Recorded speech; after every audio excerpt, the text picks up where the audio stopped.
I accidentally cut us off and I don't know how. Part 2, readings from 16th of March 2024. Sorry, I accidentally cut us off. I was just saying, Mama T is used to being an anomaly, and then on that note I cut us off. Hello, anomaly. Oh dear goddess. Oh. Anyway, we carry on intrepidly, and thus we begin readings from Memories 16th of March 2024. And I titled it, Grief and Post-Traumatic Growth Takes Time.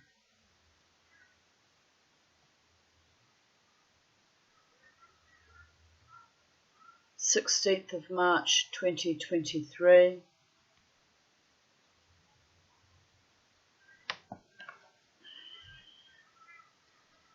Photo of my Delft clay moulds and my attempts at casting, which, as you can see, by that little globby, silvery bit. Not sure what I was trying to make there. Was a fail. Here's another. I was trying to make a ring. Here's another.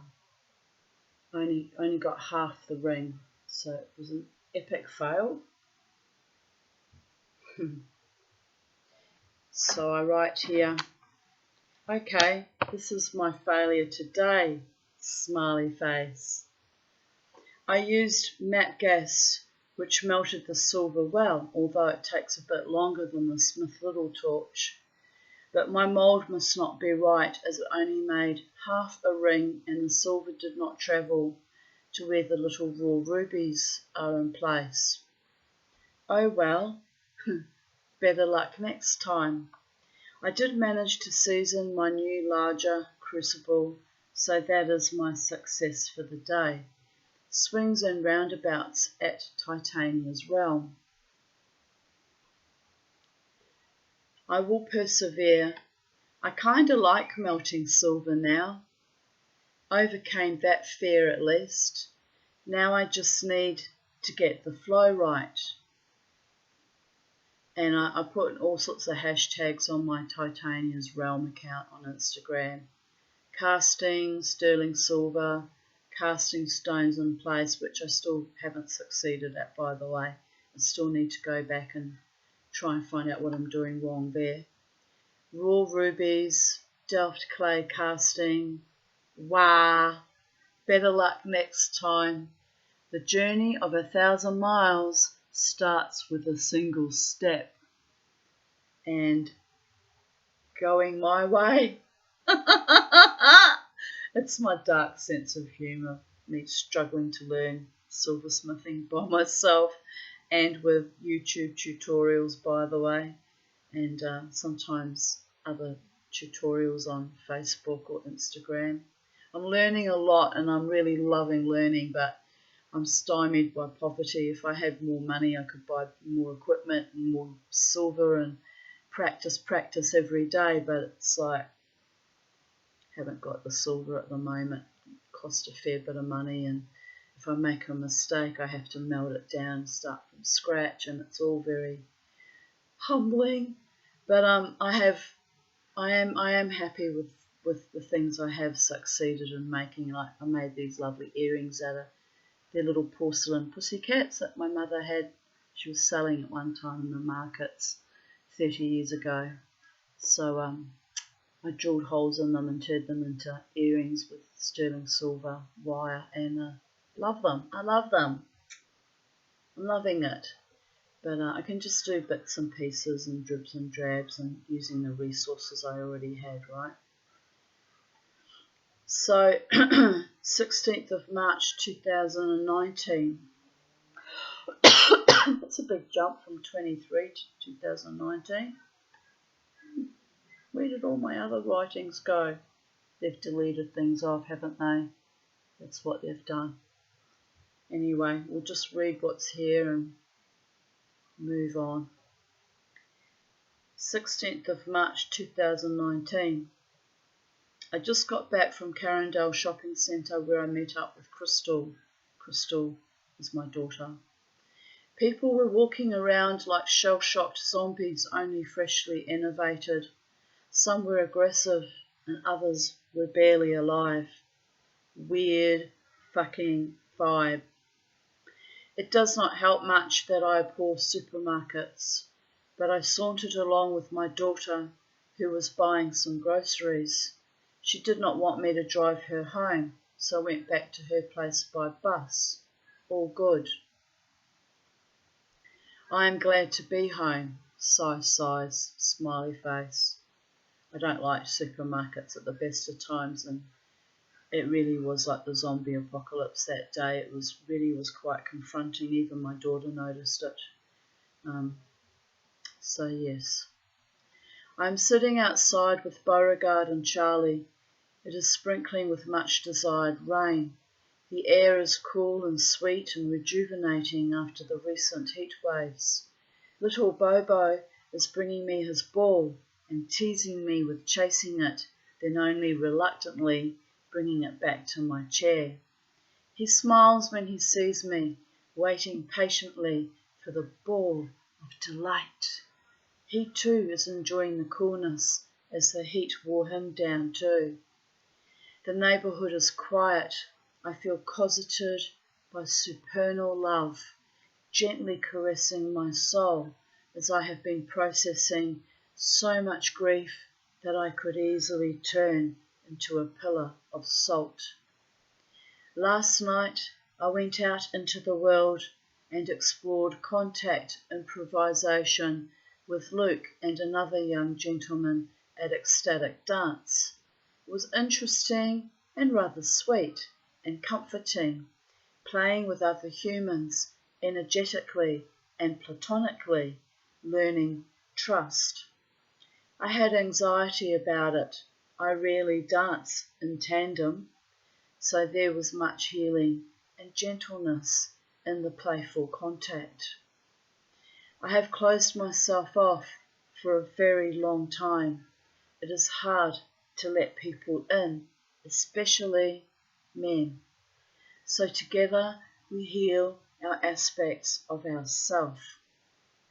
I feel like a tightly wound top that has unravelled and spun itself out. I am rather exhausted, but satisfied with my journey to wholeness so far. I am beginning to find a new locus. It's like bearing a strange fruit. Wait a minute.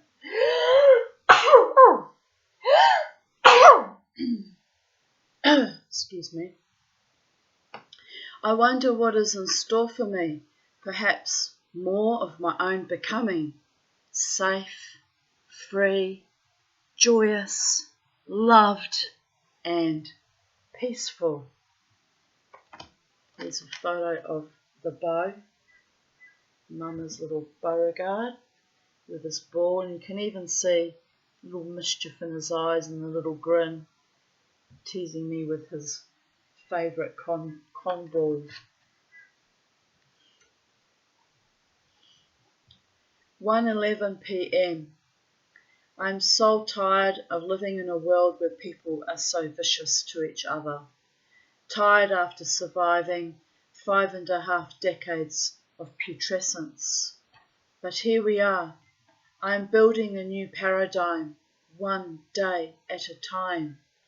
Breathe in, breathe out. Greet the day and soak myself in beauty. I love me. I love you. We will manifest a fair and just and decent society. We shall beat our swords into plowshares. This is not only my hope, but my expectation, my exaltation. An eye for an eye makes the whole world blind. I am descended from a culture that slaughtered millions of human beings to aggrandize one man's maniacal vision of white supremacy. the Aryans. The irony that he was a short, dark-haired, misogynistic freak is not lost on me. But he managed to conduct a nation and half of Europe into a bloodletting, savage machinery that still leaves ripples of horror 2 generations later. Nazism, racism, fascism, misogyny still leach out into our culture, and good people are still aligning with the abusers out of dispossessed fear. Islamophobia is another form of this hatred and disintegration with our humanity. I refuse to live in fear of other humans. Too many have already tried to kill me, but each time I got up off the ground and reconfigured my body and mind, and I grew stronger.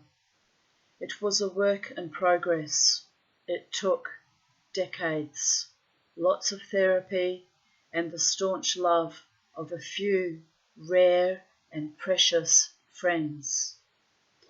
In the darkest times of my life, I was surrounded by angels in human form, and no doubt in the etheric forms as well.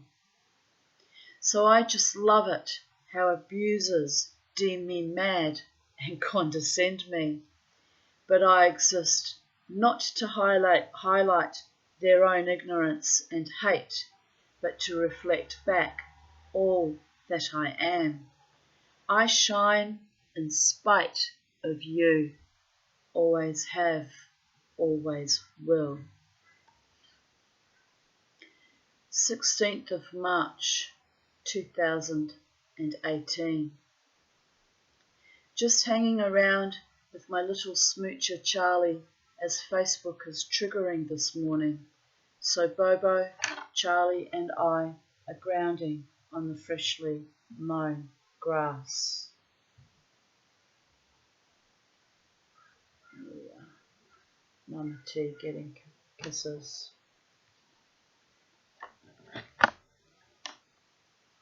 16th of March 2017. I shared a meme from the lights of Kabbalah. Fighting evil is a very noble activity when it must be done, but is not our mission in life. Our job is to bring in more light. Rabbi Tzvi Freeman.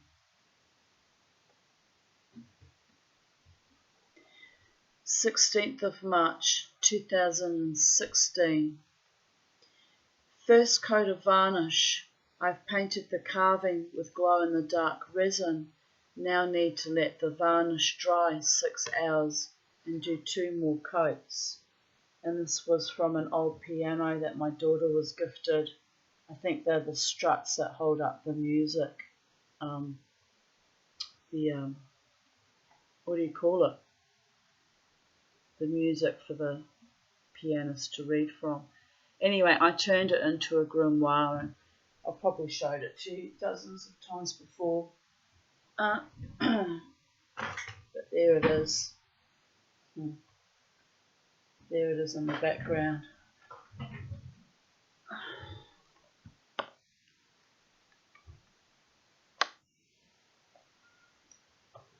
Here's me looking relatively content, but also kind of fey. 2016, I was still knocked out of my skull on very heavy psych meds. So I always had this kind of I'm here but not quite here look on my face. I guess I still have that look. I guess I'll always look that way. Always looking somewhere between the Siffy right, not quite here. But anyway.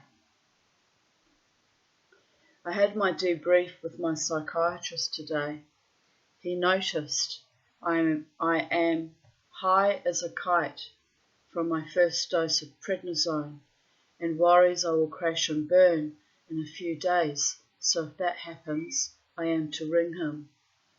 He told me that he too thinks I should write my book about my experiences in my life with my cascading traumas, as it would be very helpful to other people.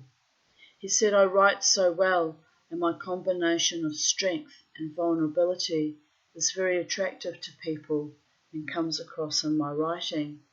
He says even in the few emails I've written him to describe what happened at the casino, for example, he was struck that I have a real ability there. I will see how I go. First I have to beat back this chest complaint and then focus on writing something every day. I told him how my beautiful friend had visited and loaned me the Rego money today. He said, "That is love." I said, "I know. I am truly blessed with loving, caring friends of long standing." I am truly grateful and happy today. I walked over to the transport department after my session and had to go to a temporary van. There was nowhere secure to tie Bobo to except the front steps to the van. There was staff outside. They freaked out as he cried so much and tried to climb the steps into the van to be with me. So the big guy stood next to him and dog sat him until I could be served. I thanked him. I think Bobo sensed their stress about him being tied so close to the steps, so that is why he acted out.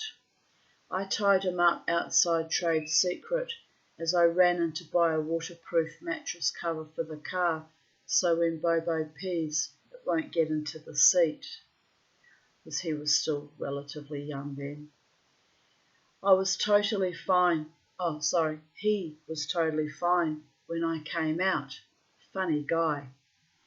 We went to the vet and bought Milbamax for his heartworm and had a quick look at the, that means heartworm prevention, not that he actually had heartworm, people, and had a quick look at the pet shop.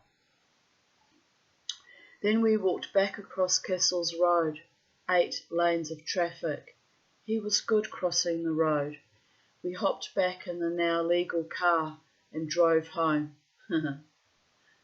My cough is bad again, so resting time. Legal meaning it was, the registration was done, but it was legal anyway. Hadn't run out. So that's why I'm laughing at myself. Being overthinking and worrying all the fricking time drives me nuts. But anyway. 16th of March 2014.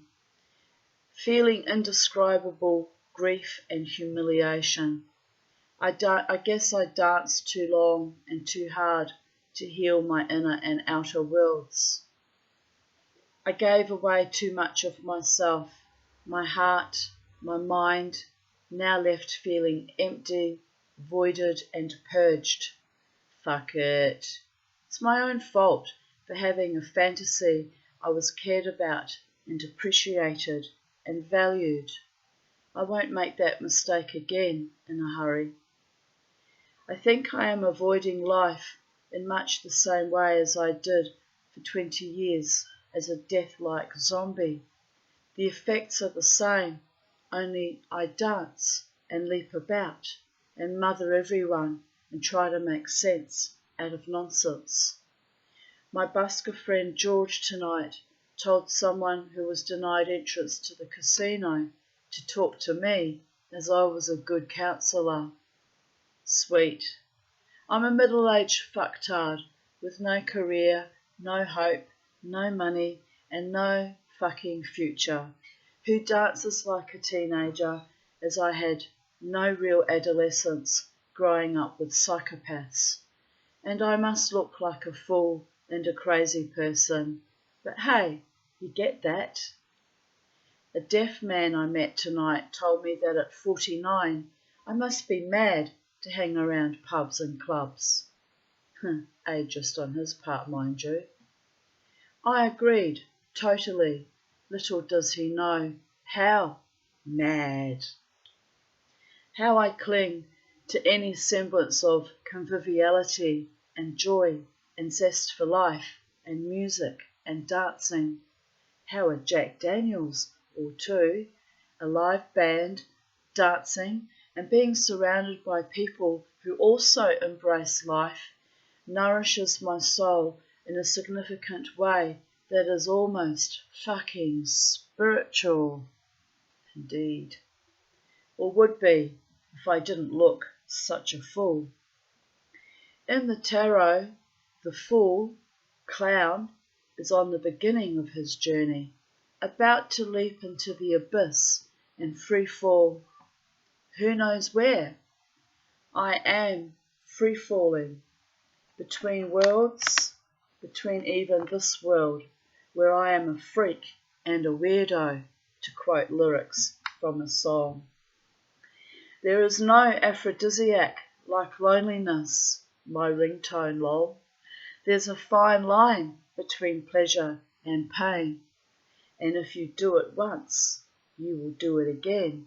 How very fucking borderline. I could crash my car, go under a train, fall in love, do it all again, but I'm over it. I don't know what else I can do but enjoy my own brand of insanity.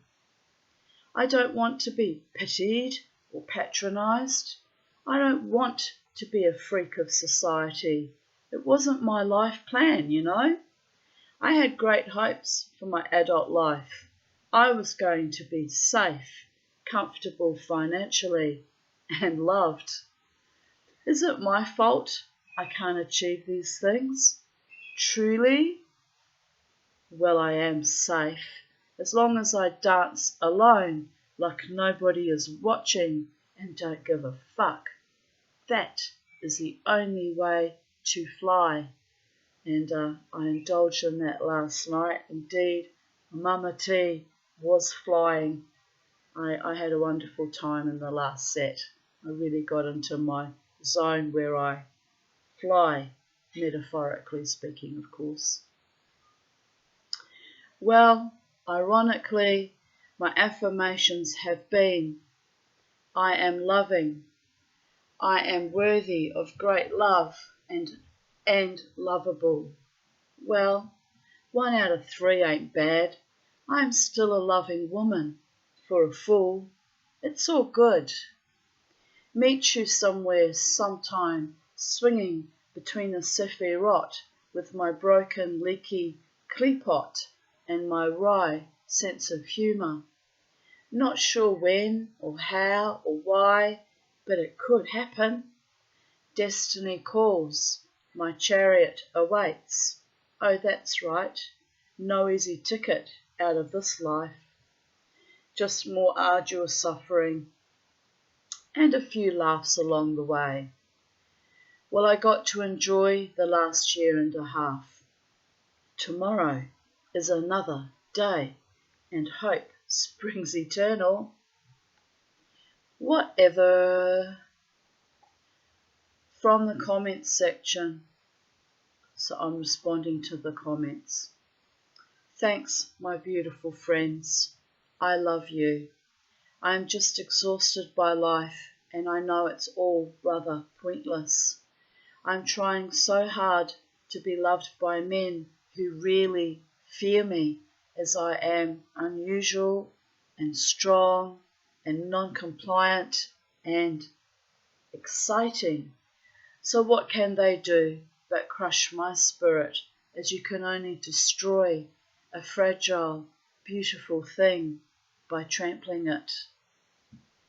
They don't understand that fire will only ever rekindle from smoke and ashes as long as there is a tiny spark of the divine, a tiny ember to breathe life into, and when that happens, the fire burns quick and fast and sometimes furious, but it needs fuel to keep it going.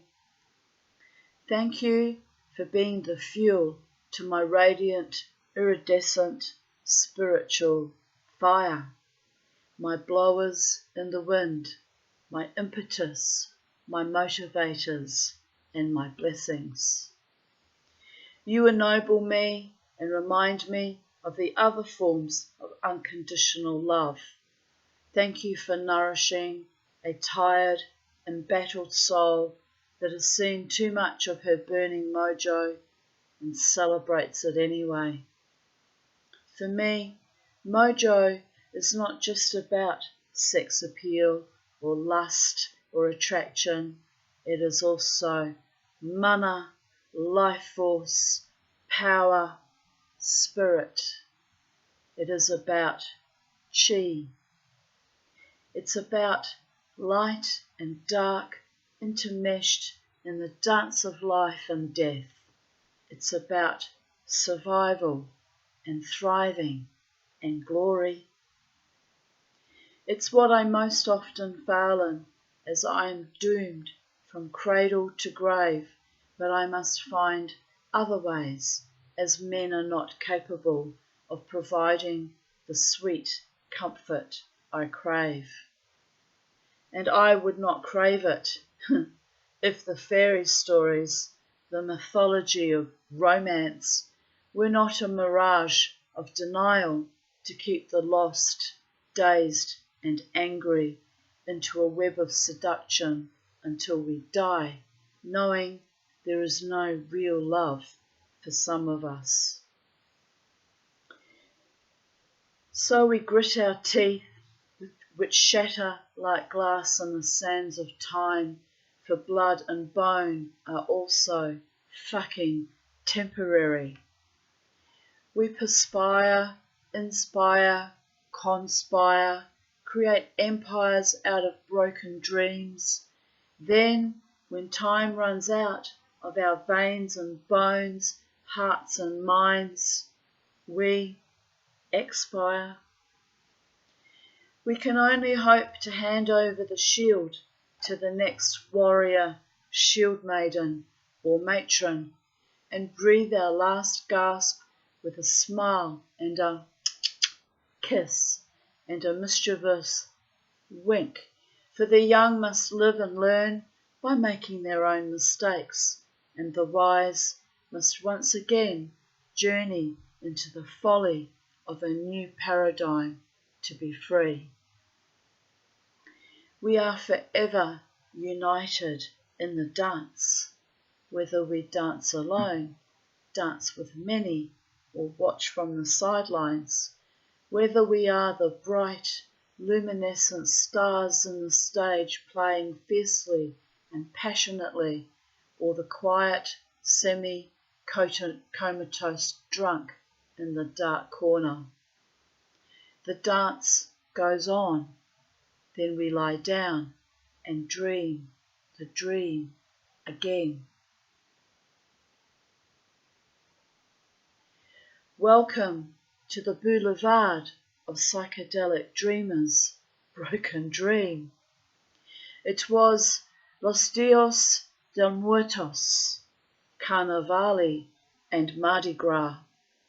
It was hot passion mixed with booze, hope, and joie de vivre. It was stunningly, awe-inspiringly beautiful. It was honesty, vibrancy, and bliss. Perhaps it will be again. At the end of a long, emotional night, while I waited for the bus, as my friend chose a man over me, as a woman must do, lol. I was silently watched over by my dwarvish stalker friend. I did not speak to him, nor him me. He watched me sadly, watching my light seep out of me, as he knows what unique suffering we freaks endure. Lol. At one point, he leant his tiny but stocky frame against the glass panel opposite to my seat on the bass bench. He wants me to be his woman. Maybe I should.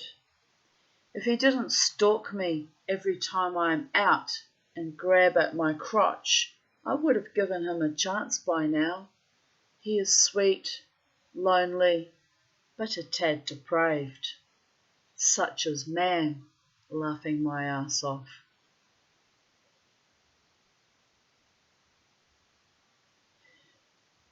I am happy in my own skin. I am a short, fat hobbit woman who loves dwarves and elves and chases dragons for their animus and gold and talent, then gets slayed by the muggles as they just don't get me or want me, so they fake their connection to me, and that is why I suffer. I love who I am in spite of the fact that I am nothing and no one, and no man claims me for his true love. I am like the precious.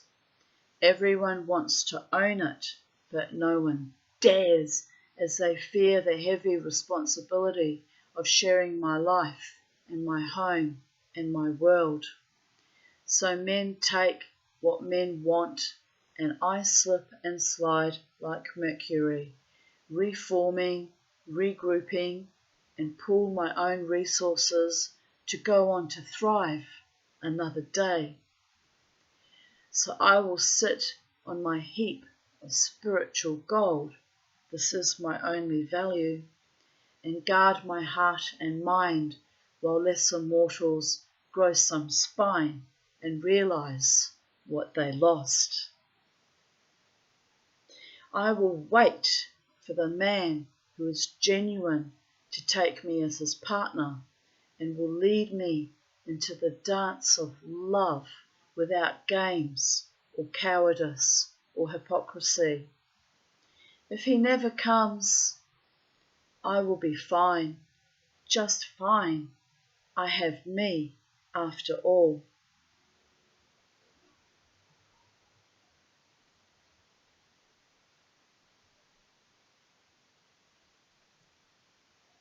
So I'm responding to a comment by a friend called Debs, but didn't record what her end of the conversation.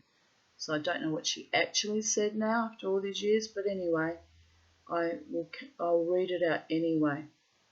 Debs, I suffered from that for years. 19 years later, and I still have to fight for myself every single day. I finally get to have fun and be happy, and people are envious and try to humiliate me. I won't let them though. I love myself so much that I know I did not deserve the stranglings, the attacks, personal violations, the abuse, not as a child, not as a wife and daughter, and not as a mother. And even now, I won't accept abuse as a would-be lover or friend or anything. Too old, too aware, too tired of BS. Debs, you are an incredibly beautiful, vibrant woman, a survivor and a soon-to-be thriver like me. You know and I know we can do this. We have done it, and we've beaten worse shit than Mr. or Ms. Average can even imagine. And if we have to, we will beat that shit again and again until we are, well, shitless, lol. I just had an emotional shedding as I wore myself out, and I see things with a clarity that is distressing and disturbing to my heart and soul when I do that. Clarity, people, clarity. Later I wrote, I am in a much calmer state of mind and happier after spending the evening with my daughter Crystal, my best male friend Jared, and my little man dog mate who adores me, Harvey, and the elusive grandson who did not even cuddle me but was there, being a bloke, hopping around at my feet, feigning disaffection. Crystal's pet rabbit, Ramon, the rare rabbit. He used to sometimes, he used to give me the hump, that rabbit, but usually he loved me. Together we watched Frozen, which is wonderful and just what I needed after feeling disappointed with my romantic life. What romantic life? And that movie synchronistically reminded me what I have always known. The sisterhood is where women draw courage and strength and real support. The Vikings knew it, which is why they treated women as equals, unless you were slaves, of course. Let them fight as warriors and let them be free to live amongst men without judgment. Here I write, unless they were slaves, then they were just abused. As free women, Debs, we have to take up our shields and never lay down with men who are weaker than us, or liars, or cowards, as they just make us sick to our very souls, and the pain is not worth it. It really isn't, people. It's really not worth it, the price we pay for lying down with low-level entity men. Better to carry our banner with pride and dignity and fight for our honour and integrity. And if we fall in love, let it be with a man who is loving, kind, and real with us. We have proven that nothing less than that can ever make us happy. Our power comes from knowing what we deserve and then getting it.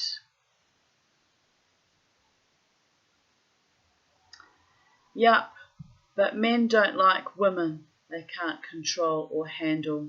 I should know, been outcast for a long time and am going to remain so. And this was in response to a meme. Men, if you can't control your woman, then you found a good one.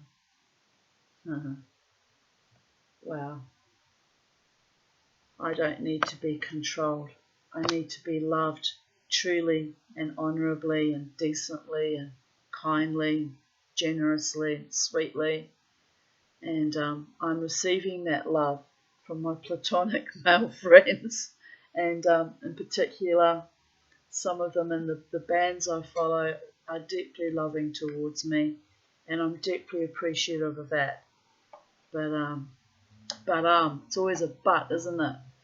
I'm still waiting for a man who is available to be in partnership with me. Well, not immediately, but actually wants to date me and include me in his world and be a partner to me. And that cannot happen with married men.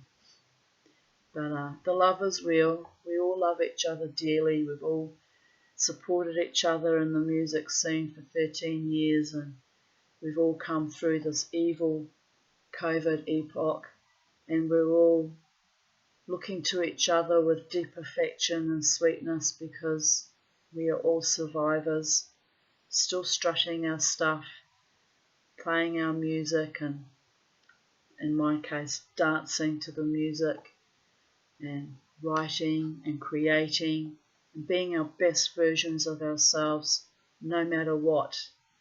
And it's a beautiful thing.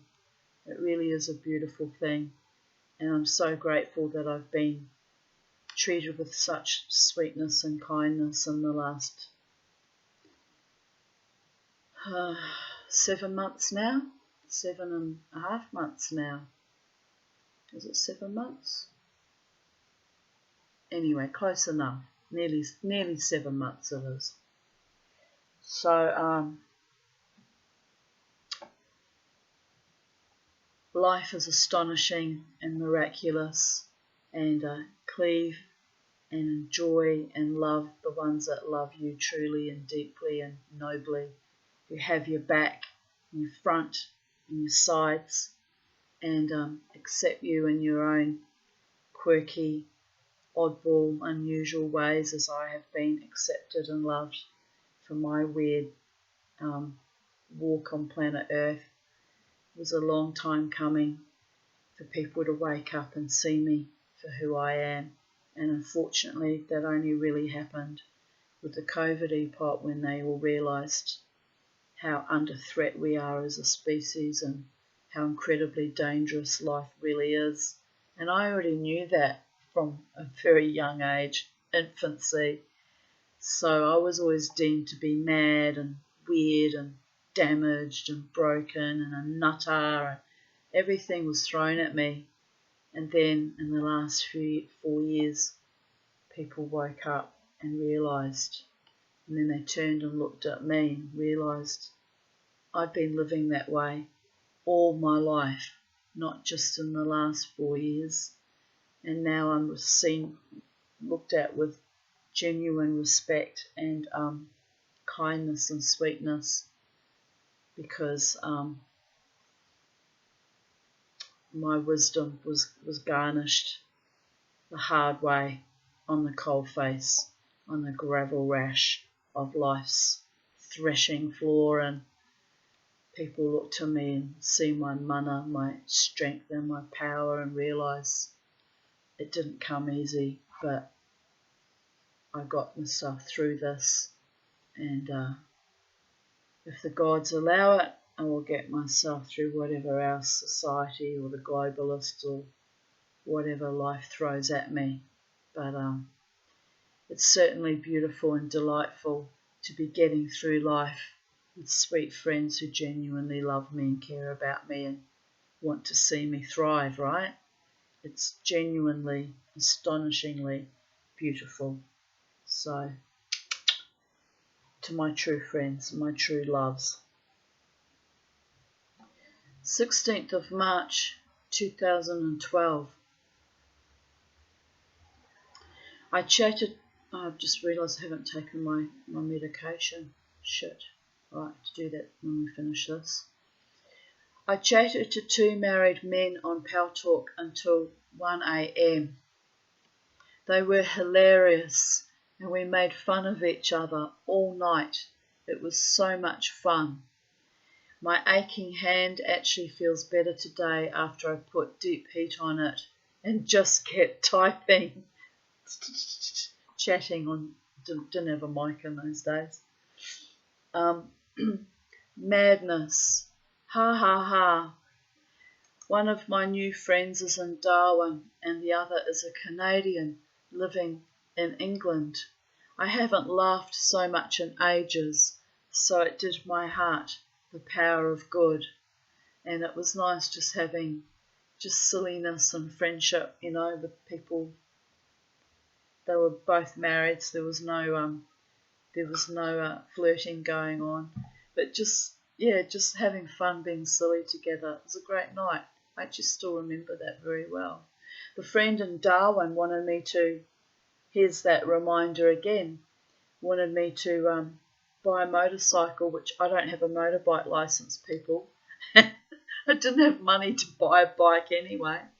He said, get yourself a bike and ride all the way up to Darwin. When you get here, he said, my wife and I have acreage, have land, and you can come and stay with us, and I'll show you my land, and I'll show you where I grew bush tucker and all sorts of wonderful things, and was telling me about it.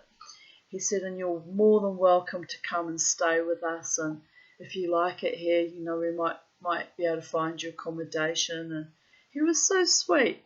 And he was at me a few times to come up there and come and live up there. But I never did get my motorcycle license because I thought, what's the point since I can't afford a motorcycle? And also, I'm a bit of a demon behind the wheel, So I prefer to have an entire vehicle around me. I was always a bit scared of having a terrible accident on a motorcycle. So I wanted to be a wild bikey chick, but I never made it because I chickened out on the bikey chick thing.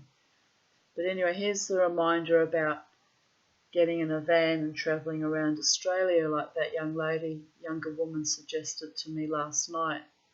Here it is again, wanting me to come to Darwin. So, Darwin, of course, is in the Northern Territory, top north of Australia, and is incredibly hot. So I don't know if I would have been able to handle the climate up there anyway, even if I did go up there for a holiday. I said I'd have to come in winter. I said I wouldn't be able to take the incredible, intense heat. Anyway, that was they were two friends I made on Paltalk when I used to be on Paltalk all the time in the old days. 16th of March 2011. I slept until 2 p.m, only getting up in the morning to hurriedly dress and move outdoor furniture for the lawn mowing man, then went back to bed. I spent the afternoon and early evening in the garden, pottering around. I felt weak and sweaty and had a bit of asthma. It was even hard to drag myself up the stairs. This depression is killing me, laughing out loud. At least I got some fresh air today. I took Miss Bella Rosa Aarons, who was my little Pomeranian, for a quick walk in the forest too. She couldn't believe her luck. Then I gave her a big bone and some steak I'd had in the freezer for a long time and don't fancy eating myself. The cats and Bella thought it was, well, Purim. The good thing, Purim is a Jewish holiday that precedes Passover. The good thing I've achieved today is I've almost finished cutting paper out to use as backing for my printer's tray. It's all looking very nice. 16th of March 2009. Crystal's performance as Gonzalo in The Tempest was awesome. The show was great and enjoyed by all. Soon it will be Pesach, Passover, and my birthday. Life is passing me by, and still I haven't reached my full potential. So depressing. That's how I was feeling back in 2009, and here I am, 2024, still yet to reach my full potential, and still quite depressed about that at times. But now I have hope for the future. I'm teaching still myself silversmithing when I can afford equipment and materials, and I'm embracing life more and more now that I'm closer and closer to death with my failing bladder.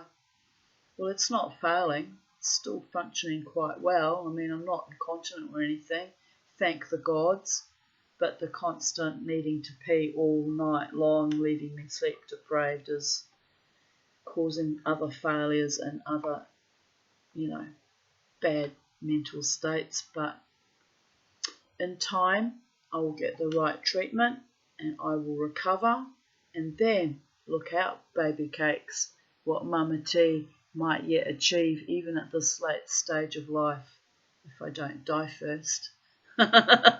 It's always hanging in the balance with me, which is why you see me out dancing wildly and joyously and triumphantly, because I'm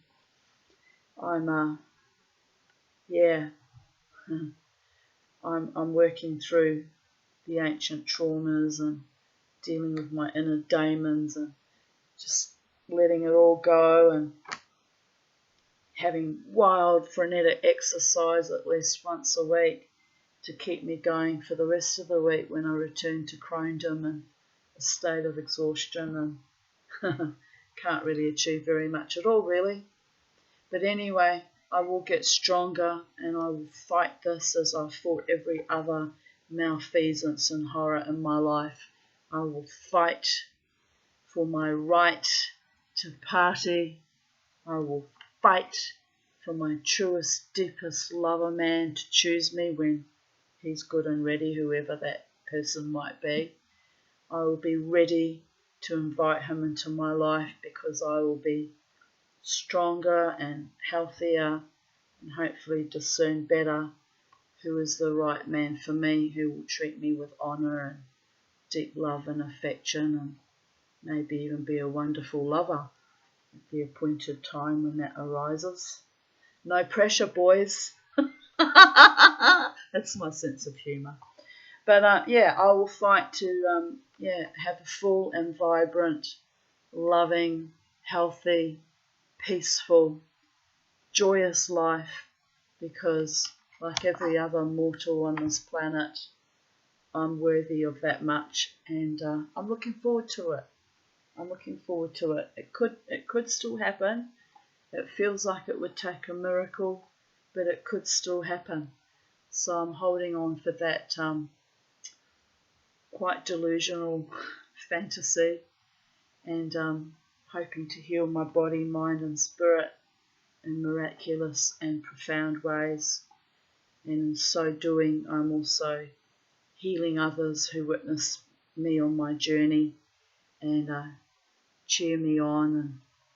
And as I said to those two women last night, the woman who had finally released herself from a long but unhappy marriage, and the other younger woman who got herself a trade, said, I'm so proud of you both.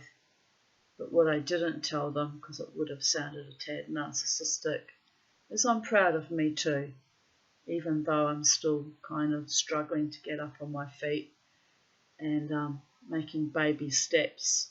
I'm proud of myself because I didn't get the opportunities other people had, and I was stymied by trauma. So it's taken me 30 years, 29 years since my separation to recalibrate, and it's been a long, hard haul with a lot of awful enemies along the way, really awful enemies, including in my family of origin. So I fought long and hard to be able to make these videos even for you today, and the fight and the dance and the deep agape love for life and for our planet and for humanity will continue in spite of, in fact maybe merely sometimes to spite, everything that was thrown at me. So on that note, blessed be from sacred space at Titania's realm. Remember to always hold your head up high, stand in your own light and your own authority and your own integrity, and, oh dear Goddess, always your own body autonomy, and never, ever, ever, ever let the bastards grind you, me, us down. And stay in love with life, stay in love with those who love you deeply and truly, and pour your love into people that are decent, honouring people and capable of loving you back. Don't do what I did for many, many years. Waste time on idiots. Of course, I